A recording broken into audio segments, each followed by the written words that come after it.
Do you know what? By the way, if you want to get this chart, add the M2 Global Liquidity Index, time shift on TradingView, and offset it by about 100 days. The correlation is fairly accurate. You can see it predicted breakouts in 2024, in 2025. It predicted this latest dump, and it predicts a massive breakout starting in Q2 2026. So if this theory holds in around 100 to 135 days, Bitcoin and stocks could pump. But here's the problem. And I need you to listen to this part because nobody else is talking about it. This correlation is nowhere near perfect. In 2022, M2 was high, but Bitcoin crashed. Because remember what I said at the start, liquidity, incentive, and willing buyers. We still need an incentive. So let me show you one. Midterm elections. Remember how I said at the start that since 1946, in the 12 months following midterm elections, the S&P 500 is closed bullish 100% of the time? Not 90%, not 99%, 100%. What usually happens is that in the lead up to midterms, the market bottoms. Then as we get closer, it starts to pump. But why? The government, specifically the Trump administration, needs the market to be roaring heading into the November midterms. Why? Because if the economy sucks, they lose seats. If the stock market is crashing, they lose the house. It is pure self-interest. And another thing, while the midterms themselves are in November, the bulk of the primaries start in around, you guessed it, 107 days. So we have regulatory clarity potentially opening the altcoin dam in Q2, liquidity lag pointing to April 2026, a political necessity to pump markets before November. That's why analysts are pointing to around April 2026. But none of this actually means anything without willing buyers. We have the liquidity. We have the incentive. But who is going to drink? Retail's dead.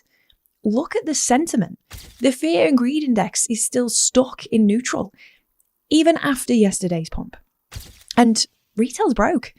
This is where the wildest rumor comes in.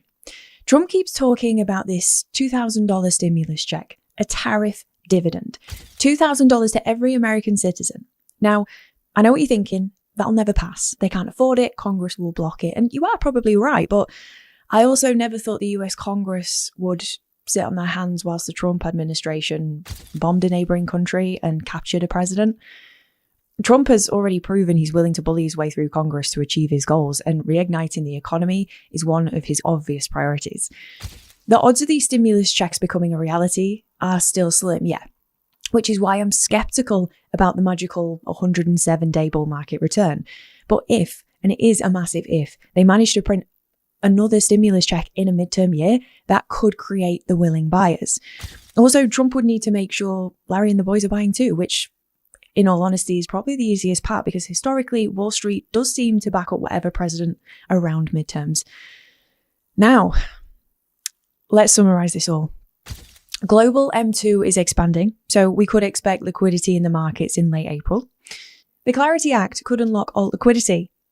Midterm elections incentivize the government to create a positive environment for markets. Stimulus creates willing buyers. But M2 correlation could break again. The Clarity Act might fail, 40 to 50% chance of it failing. Retail is broke, tired, and if the stimulus fails, they will probably stay broke and tired. So that's the whole Q2 pump argument laid out. Now you can make up your own mind. Let me know what you think will happen. Now, just a quick message before we wrap this one up. You may have noticed the channel's name and logo has changed today. The team and I have been thinking for some time now about expanding our content beyond crypto a bit. So we're now going by Market Lab. We're still going to be covering crypto, of course, but we're also going to be expanding our offer and we'll talk about other markets as well. If you've got an issue with any of this new name or new branding, just make sure to comment and let Nick know. I'm sure he'll love your feedback.